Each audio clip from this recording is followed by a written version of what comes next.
আজকের শেষ কোয়েশ্চেনটা বেশ ইন্টারেস্টিং। সেই কোয়েশ্চেনটা ছিল যে বল তুলে মারবো না গ্রাউন্ডে মারবো। এখন দেখুন, দুটোই আপনাকে আজকের মডার্ন ডে ক্রিকেট বলুন, সে টেস্ট ক্রিকেট বলুন, ওয়ানডে ক্রিকেট বলুন, T20 ক্রিকেট বলুন, দুটোতেই আপনাকে সমানভাবে পারদর্শী হতে হবে যদি আপনি সাকসেসফুলি রান করতে চান, সাকসেসফুলি টিমে আসতে চান ইত্যাদি।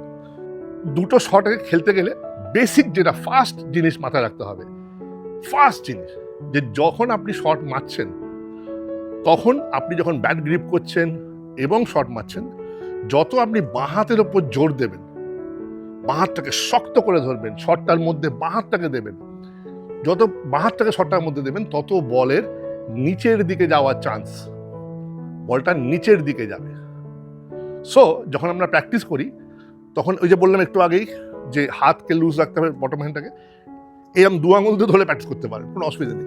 চেষ্টাটা হোল প্র্যাকটিস ইজ অ্যাবাউট আমি বলটাকে মাটির দিকে, অর্থাৎ যখন আপনি শটটা খেলছেন তখন বাঁ হাতের ওপর শক্ত রেখে যদি মারেন বল যাবে মাটির দিকে, আর যদি তুলে মারতে হয় তখন কিন্তু বটম হ্যান্ড পেস লাগবে, বটম হ্যান্ডের শক্তি লাগবে।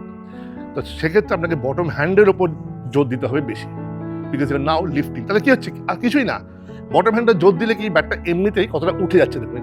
এটা আমার ডান হাত দিয়ে খেলা, তো আপনি যদি এরকমভাবে মারেন বলটা কিন্তু ডান হাতের ভিত্তিক থাকলে ব্যাট কিন্তু এমনি ওপর দিকে যাচ্ছে, ঊর্ধ্বমুখী হচ্ছে, রাইট? ওয়েরাস বাঁ হাতে এতটা গিয়ে তারপর ঘুরতে হচ্ছে এখানে, রাইট? সো বাঁ হাতটা কিন্তু অ্যাকচুয়ালি এই গিয়ে আটকে যায় নর্মালি, তাই না? সো বটম হ্যান্ডের যদি আপনি তুলে মারতে চান, focus on your bottom hand power. যদি আপনি নিচে মারতে চান, focus on your top hand power. তো এটা প্র্যাকটিস করলেই সুবিধা হবে যে যখন নেটে প্র্যাকটিস করছেন পরে 6টা বল আমি তুলে মারবো, এবং তখন কি করবেন, ফোকাস অন ইউর, এটা এখন ঠিক আছে ইম্পর্টেন্ট, কিন্তু এটাও দুটো হাতই কিন্তু ইম্পর্টেন্ট, ঠিক আছে? কিন্তু ডমিনেটিভ যেটা হয়, কোন হাতটা বেশি গুরুত্বপূর্ণ, বেশি ডমিনেট করবে সেটা ডিসাইড করবে বলটা আপনার হাওয়ায় যাবে না নিচে যাবে।